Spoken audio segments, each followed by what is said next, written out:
तर नमस्कार मंडळी, स्वागत आहे तुमचं आपल्या नवीन एका मिनी व्लॉगमध्ये. आणि आजच्या मिनी व्लॉगची सुरुवात आपण करतो ते दापोलीच्या आझाद मैदानातून.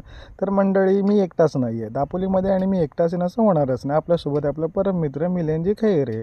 तर मंडळी, त्यानंतर आम्ही गेलो बाजारामध्ये, कारण आम्हाला खूप सारी कामं होती आज.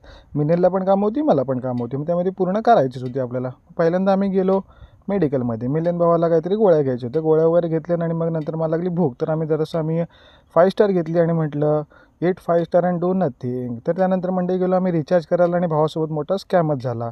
तर काय स्कॅम झाला तर नक्की तो मला सांगेल. पण मंडळी, त्यानंतर मग आम्ही गेलो मस्त की कोकण मार्टमध्ये आणि त्यानंतर तिथे जाऊन थोडीशी खरेदी वगैरे केली. आणि त्यानंतर बघा, ही वेलची देखील आम्ही घेतली तिथून. 95 रुपयाची वेलची होती. तर म्हणजे त्यानंतर गेलो तिकडे आमच्या एजे स्कूलच्या आठवणी पुन्हा एकदा ताज्या झाल्या. मस्त की तिथे जाऊन चायनीज भेळ आणि सूप पियालो. आणि मग त्यानंतर मग आलो पुन्हा एकदा घरी. तर म्हणजे आजच्यापुरती एवढंच. भेटूया पुन्हा एकदा नवीन मिनी व्लॉगमध्ये. तोपर्यंत टाटा, बाय बाय.